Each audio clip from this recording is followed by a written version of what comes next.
എല്ലാവർക്കും നമസ്കാരം. 2025 പുതുവർഷ ഫലങ്ങളെയാണ് ഇന്ന് നമ്മൾ നോക്കാൻ പോകുന്നത്. പുതിയ വർഷം തുടങ്ങാൻ പോകുമ്പോൾ എല്ലാവർക്കും ആ ഒരു വർഷത്തിനുള്ളിൽ നിറവേറ്റാൻ പല ആഗ്രഹങ്ങളും സ്വപ്നങ്ങളും ലക്ഷ്യങ്ങളും ഉണ്ടാകും. വിദ്യാർത്ഥികൾ നന്നായി പഠിക്കാനും പരീക്ഷകളിൽ വിജയം നേടാനും ശ്രമിക്കുമ്പോൾ പഠനം കഴിഞ്ഞവർ നല്ല ജോലിയിൽ പ്രവേശിക്കാനും ജോലിയിലുള്ളവർ കുറച്ചുകൂടി മെച്ചപ്പെട്ട ജോലിക്കായോ അല്ലെങ്കിൽ വിദേശത്ത് പോകാനായിരിക്കും ശ്രമിക്കുക. അതുപോലെ സ്വന്തമായി തൊഴിൽ ചെയ്യുന്നവർ അതിനെ വിപുലീകരിക്കാനോ അല്ലെങ്കിൽ പുതിയ തൊഴിൽ മേഖലയിലേക്ക് പ്രവേശിക്കാനോ ശ്രമിക്കുന്നതാണ്. ഇതുപോലെ ഓരോ വ്യക്തികൾക്കും ഓരോ രീതിയിലുള്ള ആഗ്രഹങ്ങളും ലക്ഷ്യങ്ങളും ഉണ്ടാകും. പക്ഷേ ആ ലക്ഷ്യത്തിലേക്ക് എത്തിപ്പെടാൻ ചിലർക്ക് ഉടനെ സാധിക്കുകയും ചിലർക്ക് അതിനുവേണ്ടി കുറച്ചുകൂടി കാത്തിരിക്കേണ്ടി വരുന്നതുമാണ്. അതൊക്കെ അവരവരുടെ ജാതക രീതിയിലുള്ള ദശ അപഹാരങ്ങളെയും ചാരവശാൽ നടക്കുന്ന ഗ്രഹമാറ്റങ്ങളെയും അപേക്ഷിച്ചായിരിക്കും തീരുമാനിക്കപ്പെടുന്നത്. ഗ്രഹമാറ്റങ്ങളെന്ന് പറയുമ്പോൾ വർഷഗ്രഹങ്ങളായ വ്യാഴം, ശനി, രാഹു, കേതു എന്നീ ഗ്രഹങ്ങളുടെ സഞ്ചാരത്തെ അടിസ്ഥാനമാക്കിയാണ് പ്രധാനമായും വർഷഫലങ്ങൾ പറയുന്നത്. ഈ പറഞ്ഞ 4 ഗ്രഹങ്ങളും 2025 രാശി മാറുന്നുണ്ട്. അതായത് മാർച്ച് മാസം ശനിയും മെയ് മാസത്തിൽ വ്യാഴവും രാഹുകേതുക്കളും രാശി മാറുന്നതാണ്. ഈ മാറ്റങ്ങളൊക്കെ ചില കൂറുകാർക്ക് അനുകൂല ഫലങ്ങളെയും ചില കൂറുകാർക്ക് പ്രതികൂല ഫലങ്ങളെയുമാണ് നൽകാൻ പോകുന്നത്. ഒരുപക്ഷെ ഗ്രഹനിലകൾ അനുകൂലമല്ലെങ്കിലും എല്ലാ കാര്യങ്ങളിലും ശ്രദ്ധയോടെ മുന്നോട്ട് പോയാൽ ഏത് പ്രതികൂല സാഹചര്യത്തെയും നേരിടാൻ നിങ്ങൾക്ക് സാധിക്കുന്നതാണ്. മേടക്കൂറ് ജനിച്ചവർക്ക് ധനസ്ഥാനത്തിൽ വ്യാഴവും ലാഭസ്ഥാനത്തിൽ ശനിയും 6-12 ഭാവങ്ങളിൽ രാഹുകേതുക്കളും സഞ്ചരിക്കുന്നതിനാൽ വർഷം തുടങ്ങുമ്പോൾ ഗ്രഹനില വളരെ അനുകൂലമാണ് എന്ന് തന്നെ പറയാം. അതുകൊണ്ട് പോസിറ്റീവായ തുടക്കം തന്നെയാണ് പുതുവർഷത്തിൽ മേടക്കൂറുകാർക്ക് ലഭിക്കാൻ പോകുന്നത്.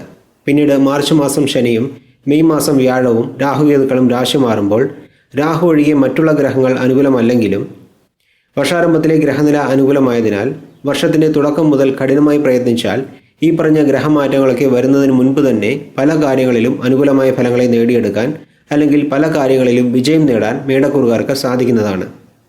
ജോലിയിലുള്ളവർക്ക് ഇതിനേക്കാൾ മെച്ചപ്പെട്ട ജോലിയിൽ പ്രവേശിക്കാൻ സാധിക്കുകയും പ്രൊമോഷൻ, അനുകൂലമായ സ്ഥലം മാറ്റം എന്നിവ ലഭിക്കുന്നതുമാണ്. കലാരംഗത്ത് പ്രവർത്തിക്കുന്നവർക്ക് പേരും പ്രശസ്തിയും അധികരിക്കും. മാർച്ച് മാസത്തിൽ ശനി 12ലേക്ക് മാറിയാലും വിദേശത്തെ ജോലിക്ക് പോകാൻ തടസ്സമുണ്ടാവുകയില്ല. പക്ഷേ ശനിമാറ്റത്തിന് ശേഷം ലഭിക്കുന്ന ജോലി നിങ്ങൾക്ക് പൂർണ്ണ തൃപ്തി നൽകണമെന്നില്ല. എങ്കിലും ഒരു തുടക്കക്കാരൻ എന്ന നിലയ്ക്ക് കുറച്ചു കാലം ജോലി ചെയ്ത് വർക്കിംഗ് എക്സ്പീരിയൻസ് നേടിയതിനു ശേഷം കൂടുതൽ മെച്ചപ്പെട്ട ജോലിയിലേക്ക് പ്രവേശിക്കാൻ സാധിക്കുന്നതാണ്. 7 ശനികാലത്തിൽ ചിലവുകൾ അധികരിക്കുമെങ്കിലും മെയ് മാസം വരെ ധനസ്ഥാനത്തിൽ വ്യാഴം സഞ്ചരിക്കുന്നതിനാൽ വരുമാനവും വന്നു ചേരുന്നതാണ്. മെയ് മാസത്തിലെ രാഹുകേതു മാറ്റത്തിന് ശേഷം 5ാം ഭാവത്തിൽ കേതു സഞ്ചരിക്കുന്നതിനാൽ മനസ്സിന് സങ്കടമുണ്ടാക്കുന്ന ചില കാര്യങ്ങൾ സംഭവിക്കാനുള്ള സാധ്യതയും കാണുന്നുണ്ട്. പ്രത്യേകിച്ച് 30 വയസ്സിന് താഴെയുള്ളവർക്ക് പ്രണയബന്ധങ്ങളിൽ പ്രശ്നങ്ങൾ വരികയും അതുമൂലം മനോവേദന അനുഭവപ്പെടുന്നതുമാണ്. അതേസമയം രാഹുവിൻ്റെ 11ാം ഭാവ സഞ്ചാരം മേടക്കൂറുകാർക്ക് നിരവധി അനുകൂല ഫലങ്ങളെ നൽകുന്നതാണ്. 7 ശനിയുടെ ഫലങ്ങളെപ്പറ്റി നോക്കുമ്പോൾ 30 മുതൽ 60 വയസ്സിനുള്ളിൽ ഉള്ളവർക്ക് ദോഷഫലങ്ങൾ പൊതുവെ കുറവായിരിക്കും. 30 വയസ്സിനുള്ളിലുള്ളവർക്കും 60 വയസ്സ് കഴിഞ്ഞവർക്കുമായിരിക്കും പല പ്രശ്നങ്ങളിലൂടെയും കടന്നു പോകേണ്ടി വരുന്നത്. അങ്ങനെയുള്ളവർ പരിഹാരങ്ങൾ ചെയ്യുകയും ആരോഗ്യപരമായ കാര്യങ്ങളിൽ തുടങ്ങി എല്ലാ കാര്യങ്ങളിലും ശ്രദ്ധയോടെ മുന്നോട്ട് പോവുകയാണെങ്കിൽ വലിയ പ്രശ്നങ്ങളില്ലാതെ 7 ശനി കാലഘട്ടത്തെ കടന്നു പോകാൻ സാധിക്കുന്നതാണ്. മെയ് മാസം മുതൽ 3ാം ഭാവത്തിൽ വ്യാഴം സഞ്ചരിക്കുമ്പോൾ യാത്രകൾ അധികം ചെയ്യേണ്ടി വരുന്നതാണ്. അത് ആത്മീയപരമായ യാത്രകളോ വിനോദയാത്രകളോ അല്ലെങ്കിൽ ജോലി സംബന്ധമായ യാത്രകളോ ആയിരിക്കാം.